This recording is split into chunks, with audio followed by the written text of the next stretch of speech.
두 예배는 드려졌나 연결됐나라는 제목으로 하나님 말씀 증가하도록 하겠습니다. 하나님이 이스라엘 백성들에게 성막을 건축하게 하십니다.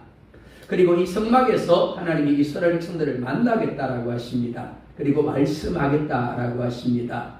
그리고 이 성막에서 제사와 기도가 드려지고 이스라엘 백성들의 죄가 사함을 받고 응답하심을 누리게 하셨습니다.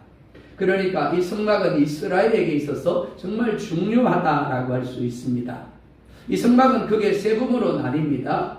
뜰이 있습니다. 첫 번째 마당입니다.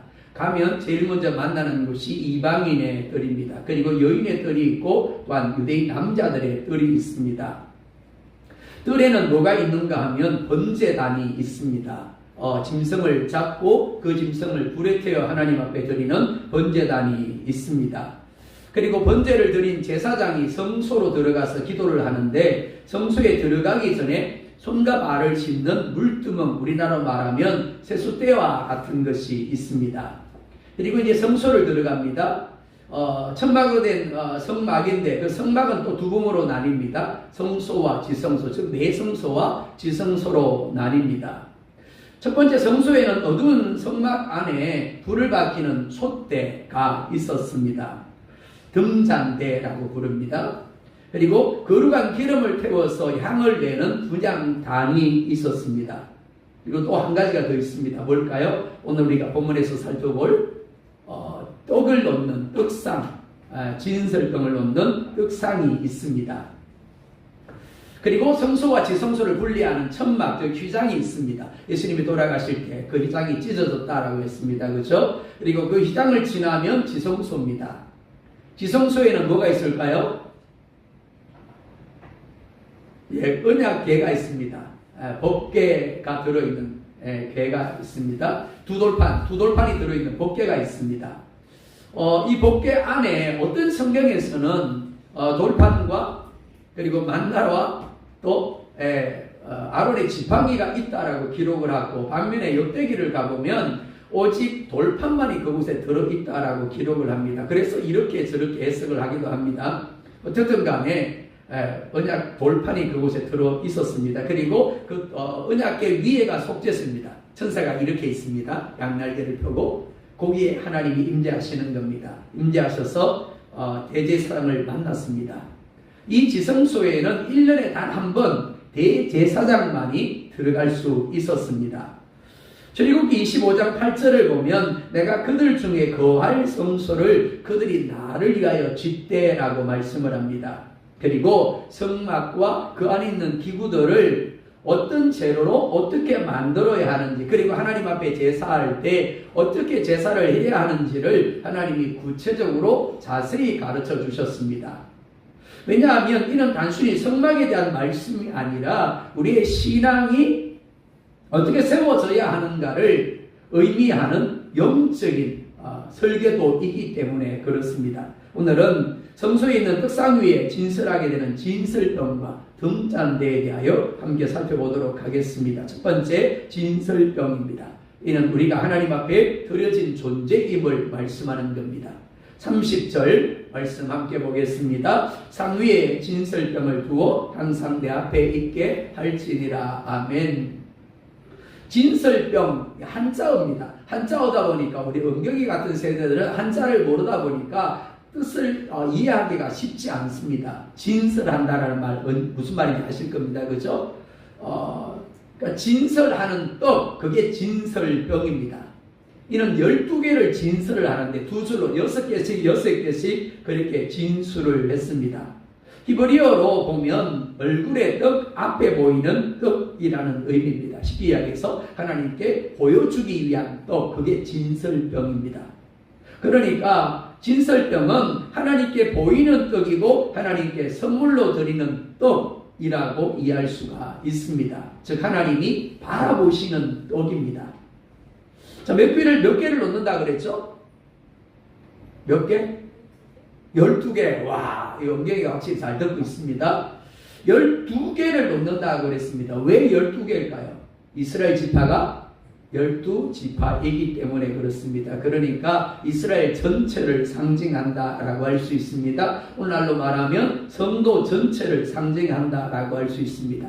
그러니까 진설병을 진설한다라는 것은 이스라엘 전체가 하나님 앞에 드려진다라는 의미라고 할 수 있습니다. 그 떡을 진설했지만 본질은 뭐라고? 이스라엘 전체를 하나님께 드립니다. 그러니까 라는 의미라고 할 수 있는 겁니다.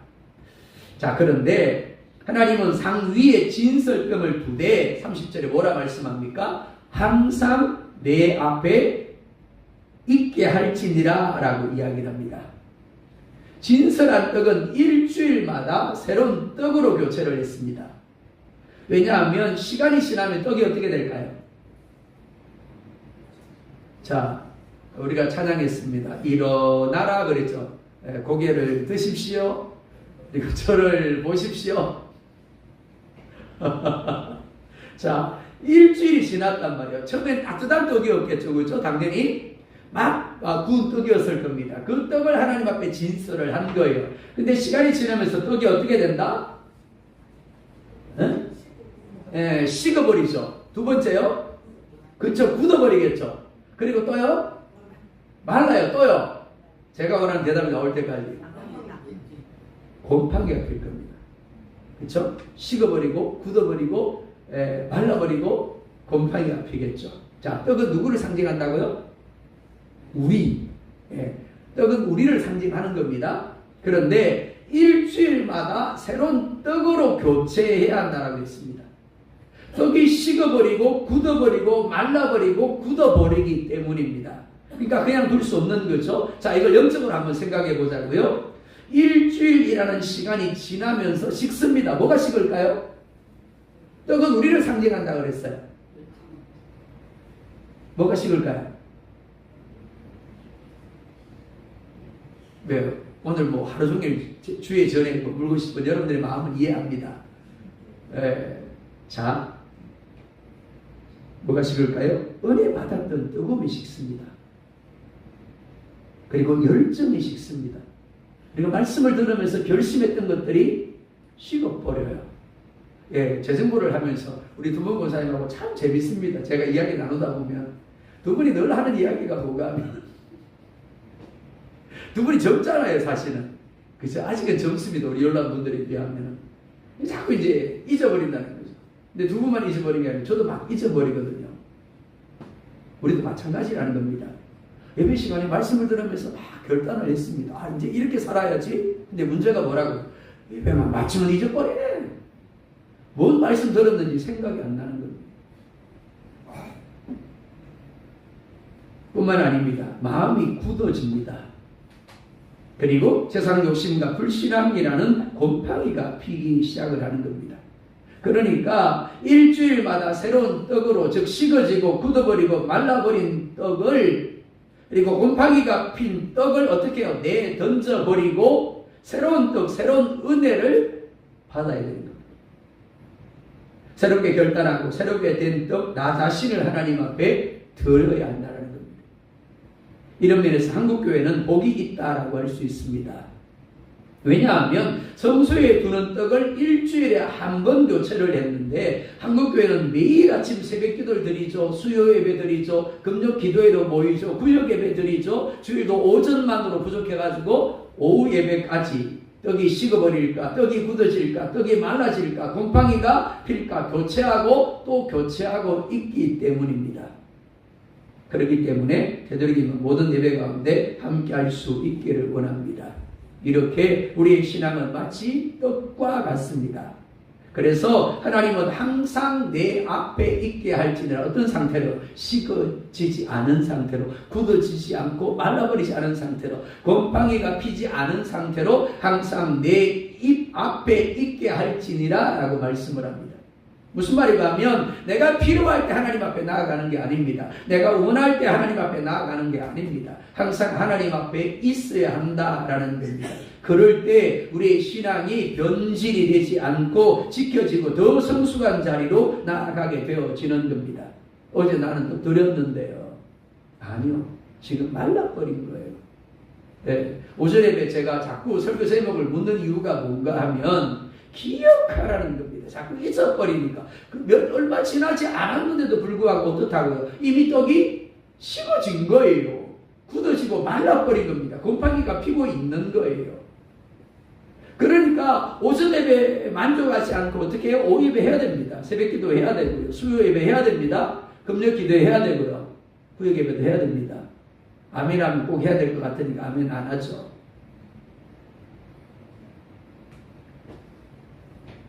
어제의 은혜 안주하지 아니하고 더 하나님을 알고 더 새로운 은혜를 누리기 위하여 하나님 앞으로 나아가야 하는 겁니다. 뿐만 아닙니다. 하나님 앞에 있다라는 것, 하나님 앞에 보여진다라는 것이라고 그랬습니다. 이를 하나님 면전신앙이라고 부릅니다. 코람데오라고 이야기를 합니다. 요즘은 CCTV가 얼마나 많은지 모릅니다. 우리 교회도 CCTV가 있습니다. 장로님 댁에도 CCTV가 있고요. 근데 한번 생각해 보시겠습니까? 여러분이 가는 곳마다 누군가가 카메라를 들고 따라다니면서 여러분을 찍는다면 어떨까요? 그리고 그 영상이 유튜브를 통해서 전 세계적으로 송출이 된다면 어떨까요? 1번, 그러다 지금처럼 살 것 같아. 2번, 좀 더 조심하겠죠. 좀 더 바르게, 좀 더 잘 살려고 할 겁니다. 2번이겠죠, 그죠? 그렇게 될 수밖에 없을 겁니다. 그런데 CCTV보다 우리가 더 신경을 써야 할 것은 하나님입니다. 즉 우리가 하나님 앞에 보여지는 떡이라는 겁니다. 내가 화장실 가서 앉아있을 때 아무도 나와 함께하고 있지 않습니다. 그러나 그곳에 누가 계시다고요? 하나님이 계신 거예요. 나 혼자 누군가를 비난하고 누군가를 욕할 때에도 나도 모르게 탄식하고 절망할 때에도 그곳에 누가 있다고요? 하나님이 계신 겁니다. 하나님 앞인 거예요. 우리 영경이는 걱정이 없을 것 같죠? 아니요. 가끔 우리 영경이와 이야기 나눌 때가 있습니다. 어린 나이인데도 불구하고 학교 생활, 친구 관계, 여러 가지 공부, 진로 문제, 여러 가지 고민도 많고 힘든 것도 많은 거예요. 근데 은경이 혼자 막 염려하고 할 때 그곳에 누가 계시다고요? 하나님이요. 은경이 혼자 자기를 힘들게 하는 친구에 대해서 투덜투덜할 때도 누가? 하나님이 그 앞에 계시는 겁니다. 하나님이 함께 한다는 거죠. 이게 뭐라고요? 면전신앙인 겁니다. 그렇습니다. 하나님이 비록 눈에 보이지 아니하지만 하나님이 계시지 않는 곳은 한 군데도 없습니다. 심지어 하나님은 우리의 생각까지도 다 아십니다. 예배 시간 우리가 예배 드리고 있는 모습까지도 다 보고 계세요. 여러분들의 모습을 만약에 카메라가 지금 앞에 있어요. 앞에 있어가지고 여러분들 촬영한 거를 유튜브에 그대로 다 올린다면 어떨까요? 네, 여러분들 좋은 것까지 다 촬영돼가 유튜브 올라가겠죠. 사람들은 하나님이 어디든 계신다라고 말하면서도 정작 자기 자신이 하나님 앞에 있다라는 것을 잊어버린 채 살아갑니다. 그래서 교회에서는 천사인데 집에서는 괴물이 되어버립니다. 사람이 있을 때는 성자인데 사람이 없을 때는 온갖 악한 생각을 다 하고 악한 말을 하는 이들이 있습니다. 심지어 교회 안에조차도 그렇습니다. 다른 데 다 안 계신다 그래도 적어도 교회 안에는 예배하는 공간이기 때문에 하나님이 계신다라고 할 수 있겠죠. 기본입니다. 그죠? 근데 그 하나님이 계시는 공간에서도 소리를 높여가며 싸우고 명살 잡는 거예요. 왜 그럴까요? 하나님이 그곳에 계신다라는 것을 생각하지 못하기 때문입니다. 내가 하나님 앞에 드려진 떡이라는 것을 생각하지 못한다라는 거죠. 정말 우리가 하나님 앞에 보여지는 떡임을 인정한다면, 즉 우리가 하나님 앞에 있음을 인정한다면 어떨까요? 언제 어느 곳에 있든지 사람이 보든지 아니 보든지 자식이 하나님 앞에 있음을 알고 하나님을 두려워할 겁니다. 그래서 생각을 구별하겠죠. 말하는 것을 구별할 겁니다. 행동하는 것을 구별하겠죠. 이런 사람은 당연히 거룩할 수밖에 없고 하나님이 기뻐하시는 거룩한 산재물이 될 수밖에 없을 겁니다. 세 번째, 떡을 진설함으로 일용할 양식을 공급하시는 분이 하나님이심을 고백하게 하셨습니다. 떡은 살아가는 데 있어서 없어서는 안 될 소중한 양식입니다. 이스라엘은 떡을 만들기 위하여 수고해야 했습니다. 하지만 그것만이 아닙니다. 그들의 수고로 말미암아 떡을 얻는 게 아니라는 겁니다. 하나님이 때를 따라서 이른 비와 늦은 비를 내려주시고 이슬을 내려주셔야 합니다. 그러니까 떡을 하나님께 드린다는 것은 나의 나됨이 하나님의 은혜이고 축복하심임을 인정하는 겁니다. 즉 감사의 고백이 떡인 겁니다. 하지만 떡은 앞서 우리 자신을 상징한다라고 했습니다. 즉 우리 자신을 하나님께 드린 겁니다. 그런데 어떤 떡입니까? 하나님이 보시기에 좋은 떡입니다. 그 떡은 새로 쪄낸 떡이고 누룩이 없는 떡입니다. 그리고 6일이 지나면 식어버린 떡은 아론의 자손들이 먹고 새로운 떡을 다시 상 위에 올려 놓아야 했습니다. 사랑하는 여러분, 하나님은 우리에게 거창한 것을 요구하지 않습니다. 큰일 하라고 말씀하지 않으세요. 단지 매일의 일상에서 우리 안에 있는 죄적 본성과 싸우며 범사의 예수 그리스도를 의식하고 의뢰함으로 날마다 거룩한 하나님 앞에 드려지는 떡이 되기를 원하십니다. 요한계시록 3장 20절에 이렇게 말씀을 합니다. 함께 볼까요? 볼지어다 내가 문 밖에 서서 두드리노니 누구든지 내 음성을 듣고 문을 열면 내가 그에게로 들어가 그와 더불어 먹고 그는 나와 더불어 먹으리라. 아멘. 이 시대 그리스도인들의 문제가 뭐라고요? 예수님이 그 안에 계시는데 그 예수님이 단순히 그 안에 계시기만 한다라는 겁니다. 분명히 살아계신 예수님인데 그 예수님이 우리에게 말씀하시고 우리 가운데 역사하기를 원하시는 예수님인데 예수님을 하여금 꼼짝에 말고 아무것도 못하는 상태로 계시기만 하게 하고 있다라는 겁니다. 그 결과가 무엇입니까? 우리는 범죄하지 않기를 원하고 거룩한 삶을 살기를 원합니다. 하나님의 뜻대로의 삶, 하나님을 기쁘시게 하는 삶을 살기를 원하죠. 그리고 하나님과의 관계의 충만함을 누리는 삶을 살기를 원합니다. 근데 결론은 뭐라고요? 정반대죠. 시간이 지나면서 떡이 식어지고 굳어지고 말라지는 것처럼 곰팡이가 피는 것처럼 우리의 영적인 것도 식어지고 변질되더라라는 겁니다. 어느 순간 우리의 결심들이 무너지고 단순히 무너지는 것만이 아니라 마치 하나님이 없는 사람과 같은 자리에 거하더라는 거죠. 불신자들처럼 생각하고 불신자들처럼 말하고 불신자처럼 행하더라라는 겁니다. 이때 필요한 것이 뭘까요? 식어버린 떡을 내리고 다시 새 떡을 하나님 앞에 올리는 겁니다. 우리가 사모함으로 예배 자리에 머물고 말씀을 묵상하며 기도로 늘 예수님을 의뢰해야 하는 이유가 여기에 있습니다. 이를 통해 변질된 우리의 성품들, 변질된 우리의 기질들, 변질된 우리의 태도들, 우리의 방식들을 하나님 앞에 내어놓는 겁니다. 그리고 새롭게 결단하는 겁니다. 하나님이 떡을 어디에 두라고 하십니까? 성소에 떡을 던지라고 하세요? 아니죠. 상 위에 두라고 하십니다. 그러면 그 상은 어디에 두라고 하십니까? 성전의 성소입니다. 그렇습니다. 첫째, 그리스도인의 삶은 성전 중심의 삶이어야 합니다. 할 수 있는 한 하나님이 지정하신 예배 자리로 나아가서 예배하고 기도하며 말씀을 듣고 배우며 지체들과 더불어 사랑의 교제를 나누기에 힘쓸 수 있어야 합니다. 둘째, 그리스도인의 삶의 장소가 또한 성소가 되어야 합니다.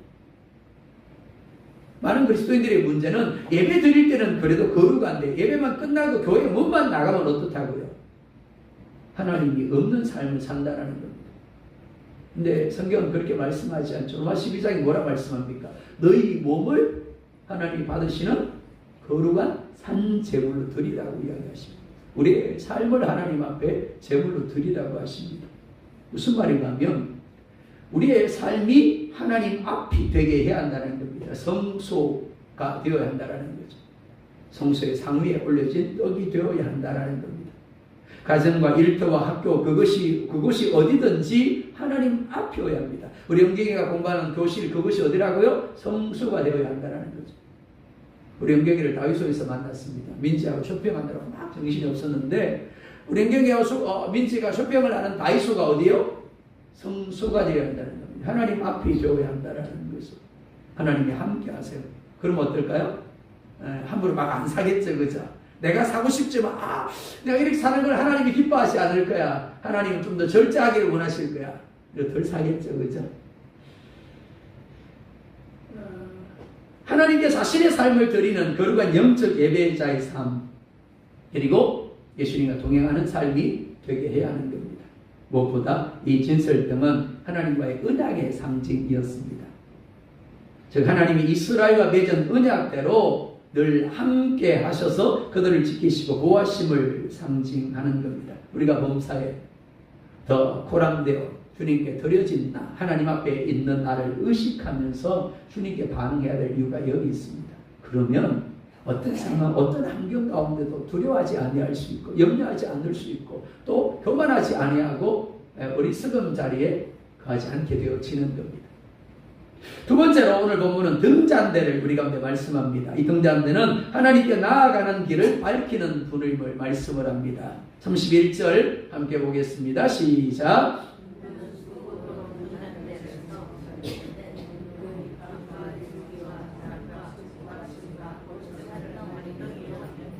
아멘. 성소에 있는 두 번째 기구는 등잔대입니다.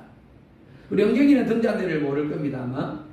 근데 저를 비롯해서 아마 대부분은 아실 겁니다. 저도 초등학교 때까지는 등잔대를 썼습니다.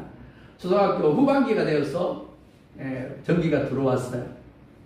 동작이라 가지고 우리 집에 처음으로 전기가 들어와가지고 동네 잔치를 했던 기억이 있습니다. 와 그러면서 박수를 치고 그랬던 기억이 있는데 하나님이 등잔대를 만들라고 하십니다. 그런데 등잔대를 만드는데 갖다 붙이는 식이 아니라 하나를 가지고 펴고 누르고 서서 만들라고 하십니다. 이는 그리스도 안에서 하나님과 연합을 의미하는 것이다라고 할 수 있습니다. 또한 밑판과 줄기와 잔과 꽃받침과 꽃을 한 덩이가 되게 하되 가지를 이편에 셋 그리고 저편에 셋 그리고 가운데 하나 모두 7개를 만들어서 그 위에 잔을 만들게 하고 그 모양을 살구꽃 형상으로 만들게 하셨습니다. 왜 살구꽃 형상일까요? 사실은 한글로는 살구꽃으로 번역을 했지만 원래는 살구꽃이 아니라 아몬드 꽃입니다. 이 말의 의미는 깨어있음, 지켜봄이라는 단어와 연결되어 있습니다. 예레미야 1장 11절과 12절을 보면 하나님께서 살구나무 가지를 통하여 내 말이 속히 이루어질 것을 보여주고 계십니다. 이 살구나무는 겨울이 끝나자마자 가장 먼저 꽃을 피우는 나무라고 할 수 있습니다. 이는 제사장과 하나님의 백성이 항상 깨어있어서 하나님의 뜻을 분별하고 준비해야 함을 상징하는 것이다 라고 할 수 있습니다. 또한 살구꽃은 생명과 부활을 상징합니다. 꽃은 생명의 시작을 의미합니다. 등잔대 빛과 함께 살구꽃은 하나님의 생명과 영원한 빛을 나타내고 장차 오실 예수 그리스도의 부활 생명을 예표하는 것이다 라고 할 수 있습니다. 그러니까 등잔대의 살구꽃 장식은 단지 보기에 아름답게 하기 위해서 그렇게 하게 하신 것이 아니다라는 겁니다. 하나님의 임재와 말씀의 성취 그리고 생명의 부활을 상징하는 영적 의미를 담고 그렇게 만들게 하셨다라는 겁니다. 특별히 등잔대를 만들게 하시는데 마치 한 그루의 살구나무에서 7개의 가시가 나와서 꽃이 핀 것 같은 모양을 하게 하셨습니다. 마치 뿌리가 영양분을 빨아들이면 가지들이 공급받아서 꽃을 피우고 열매를 맺는 것처럼 하나의 기름통에서 각각의 가시로 연결되어서 기름이 공급되게 하심으로 7개의 잔에서 불을 피울 수 있게 하신 겁니다. 이렇게 하신 이유가 무엇일까요? 기름은 성령을 의미합니다. 그리고 빛은 예수 그리스도를 상징합니다. 즉 성령으로 말미암아 예수님과의 관계에서만 빛을 발할 수 있음을 보여주는 겁니다. 그렇습니다. 마태복음 5장에 보면 뭐라 말씀합니까? 이렇게 말씀하죠. 너희는 세상의 빛이라. 여러분 한번 물어볼까요? 여러분 세상의 빛 맞습니까? 왜 대답을 안 하세요? 자, 우리 장님 두 분 제가 한번 물어볼게요. 장님 두 분은 세상의 빛이 맞습니까? 자신이 없으면 다들 대답을 안 하시죠. 우리 장님 대답 잘 하셨는데 아멘 맞습니다. 너희는 세상의 빛이라 그랬어요. 하나님 말씀이 그렇습니다. 그렇죠? 하나님 말씀이 너희는 세상의 빛이래요. 그러면 왜 우리가 세상의 빛인데요? 참 빛이신 예수님이 우리 안에 계시기 때문입니다. 그 예수님이 우리를 통하여 빛이 나시는 거죠. 그렇기 때문에 우리는 세상의 빛인 겁니다. 그렇습니다. 우리가 빛이 아니라 우리는 예수님과의 관계, 성령님과의 관계에서만 빛이 나게 되어지는 겁니다. 그래서 너희는 세상의 빛이라 라고 말씀하고 있는 겁니다. 하나님이 등잔대를 만들게 하신 것은 성소 안이 낮에는 출입구를 통하여 빛이 들어와 밝았지만 밤에는 어두웠기 때문에 성소를 출입하는 이들로 하여금 더듬거나 넘어지지 않게 하기 위한 목적으로 제작하게 하신 겁니다. 옛날 등잔대 한번 생각해 보시겠습니까? 방문 앞에 바로 있지 않았어요. 그죠? 저 안쪽에 있었습니다. 그러니까 그때까지는 어떻다고요? 더듬하면서 가는 겁니다. 뭘 찾아요? 성냥을 찾죠. 또 옛날에 또 성냥이 좋았나요? 어디? 성냥은 좋지 않아요. 그죠? 겨우 성냥을 찾아가지고 걷는데 부러지기도 하고 잘 펴지지도 않고 마음은 급하고 빨리 불은 켜야 되는데 또 오는 불에 잘 붙지도 않고 그랬습니다. 그죠? 예, 그렇게 어두운 데서 넘어지지 않기 위하여, 즉 사람을 위하여 제작하게 하신 겁니다. 그래서 제사장들은 매일 저녁 등잔에 불을 켜고 해가 뜨는 아침에는 불을 껐습니다. 이를 통해 우리는 하나님께서 우리로 하여금 하나님께 나아가는 데 있어서 헤매거나 더듬는 것을 원치 아니함을 알 수가 있습니다. 요한복음 1장 4절 함께 볼까요? 시작. 아멘. 예수님은 어둠 가운데 있는 인생들을 하나님께로 나아가게 하는 유일한 빛입니다. 그 예수님이 아니고서는 누구도 하나님께로 나아갈 수가 없습니다. 우리가 예수님만 믿어야 할 이유가 여기 있습니다. 자, 그런데 예수님만 믿어야 하는데 그 예수님을 믿는 것이 나의 노력으로 나의 애성으로 되어지는 것이 아니다라는 거죠. 나도 예수님 믿어볼까? 한번 애써봐야지 나도 믿기 위해서. 그럼 믿어질까요? 40년 노력하면 믿어질까요? 부족한가요? 80년 노력하면 믿어질까요? 안 믿어집니다. 고린도전서 12장 3절 하반절을 보면 성령으로 아니하고는 누구든지 예수를 주시라 할 수 없다라고 말씀을 합니다. 특별히 예수님은 성령이 오시면 너희를 진리 가운데로 인도할 것이다 라고 하시면서 예수님이 하신 모든 말씀을 생각나게 하시고 모든 것을 가르쳐 주실 것이다 라고 하셨습니다. 등잔대의 의미가 여기 있습니다. 우리가 범사에 성령 하나님을 의식하고 의뢰해야 되는 이유, 오직 예수만을 믿어야 하는 이유가 여기 있습니다. 사랑하는 여러분, 교회 생활은 누구나 할 수 있어요. 기독교 종교행위 누구나 할 수 있습니다. 누구나 원하는 사람은 예배 자리에 나올 수 있어요. 교회에 나올 수 있습니다. 그리고 종교행위 잘 할 수 있습니다. 몇 달만 다녀도 유창하게 기도하고 찬송하고 성경 잘 찾을 수 있습니다. 네. 또 성경 배우기만 하면 어떻다고요? 성경도 잘 알 수 있어요. 누구나 교인은 될 수 있지만 누구나 성도가 되는 것은 아닙니다. 오직 누구로 말미암는다고요? 성령으로 말미암아 예수 그리스도를 영접해야만 되어지는 겁니다. 이는 말씀도 마찬가지입니다. 디모데후서 3장 16절 17절에 이렇게 말씀을 합니다. 함께 봅니다. 모든 성경은 하나님의 감동으로 된 것으로 교훈과 책망과 바르게 함과 의료 교육하기에 유익하니 이는 하나님의 사람으로 온전하게 하며 모든 선한 일을 행할 능력을 갖추게 하려 함이라. 아멘. 그렇습니다. 믿음을 갖게 하는 것이 하나님의 말씀이고 하나님의 사람으로 온전하게 하며 하나님이 원하시는 삶을 살 수 있는 능력을 주는 게 뭐라고요? 말씀이래요.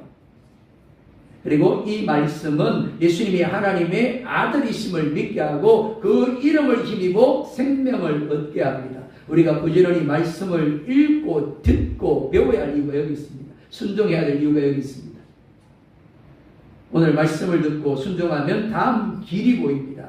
그리고 또 순종하면 더 멀리 하나님의 길이 보이는 겁니다. 그러나 10수년 교회를 다녀도 말씀이 멀리 있다라면, 말씀에 순종하지 않는다라면 하나님의 길은 안 보이고 누구 길만 보인다고요? 세상의 길만 보이고 사단이 보여주는 길만 보이는 겁니다.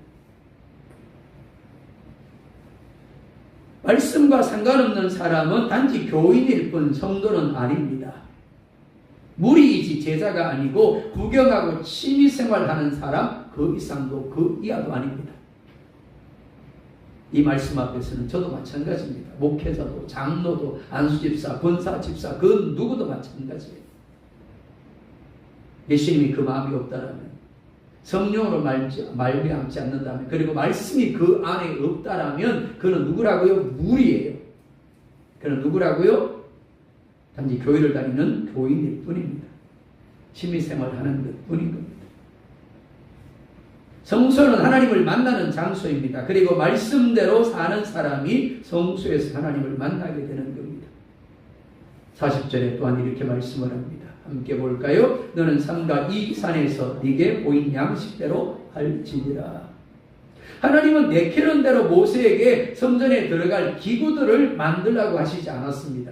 성전에 들어갈 기구들은 모두 영적인 의미를 가지고 있었습니다. 무엇보다 하나님을 상징적으로 보여주는 의미를 가지고 있었습니다. 그렇기 때문에 감추어져 있는 거예요.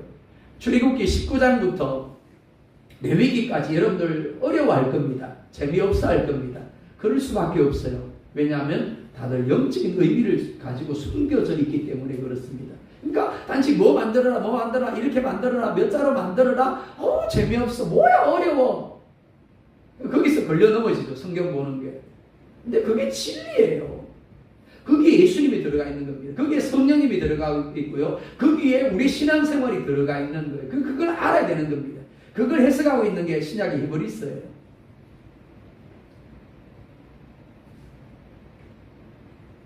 성전에 들어갈 기구들 모두 영적인 의미를 가지고 있고 무엇보다 하나님을 상징적으로 보여주고 있습니다. 그렇기 때문에 모세는 어떤 경우에도 자신의 생각을 더하거나 빼미 없이 온전히 하나님이 말씀하신 대로 해야만 했습니다. 이런 신앙생활도 마찬가지입니다. 어떤 분이 세미나 중에 그런 이야기를 하는 것을 들었습니다. 신앙생활은 단순합니다. 하나님이 성경을 통해서 하라고 하신 것은 하고 하지 말라고 한 것은 하지 않으면 됩니다. 하라고 하면요 죽을 것 같아도 하면 돼요. 하지 말라고 하는 것은요 아무리 좋아 보여도 안 하면 되는 겁니다. 말씀에 내 생각을 더하면 종교가 되고 빼면 죄가 됩니다. 신앙생활의 실패의 원인 그리고 교회의 문제의 근본 원인, 영적 침체의 뿌리 모두 같습니다. 뭘까요? 말씀대로 안 하기 때문에. 말씀에 자꾸 더하고 빼기 때문에 그래요. 말씀을 기준으로 하지 아니하고 내 생각과 내 감정을 기준으로 하려고 하기 때문입니다. 내가 하고 싶은 만큼만 예배합니다. 내가 하고 싶은 만큼만 기도하고 봉사합니다. 내가 하고 싶은 대로 하려고 하기 때문입니다. 그러니까 하나님을 주님이라고 부르지만 실상은 자기 자신이 하나님이고 주인인 겁니다. 우리 삶도 마찬가지입니다. 사랑하는 여러분, 하나님이 설계도를 우리 가운데 주셨습니다. 그게 뭔데요? 바로 말씀입니다.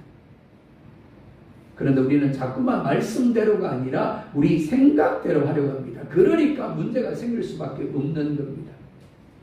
순종은 짐이 아닙니다. 부담이 아니에요. 하나님이 왜 우리에게 말씀을 주시고 왜 하나님 우리에게 순종하라고 하신다고요? 복을 주시기 위함이고 우리의 행복을 위함이라고 말씀하십니다. 근데 우리는 정반대로 생각하죠. 짐이라고 부담이라고 무겁다고 느끼는 거죠. 자꾸만 그 말씀대로 안 하려고 하는 겁니다.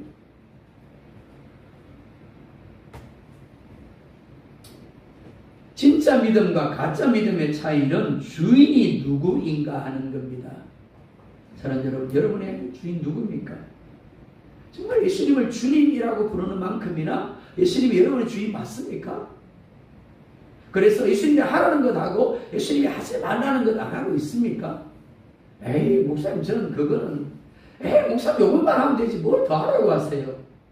오늘도 우리 여성들 총회를 하면서 임원들이 열임해야 된다 그러니까 안 합니다 못합니다. 그러다 결국 하시는 걸로 했는데 그런 겁니다. 나는 안 하고 싶지만 하나님이 하라고 하면 어떻게 해요? 해야죠. 왜요? 하나님이 주인이잖아요. 하나님이 하라고 하는데 뭔 말을 해요, 그죠? 그렇습니다. 하나님이 주인이 되어야 하고 말씀이 우리의 기준이 되어야 합니다. 그러면 헤매지 않습니다. 헤매도 괜찮습니다. 왜? 하나님이 책임지실 겁니다. 왜? 하나님 말씀하신 대로 반드시 행하는 분이기 때문입니다. 그런 조합들 되기를 주 이름으로 축복합니다.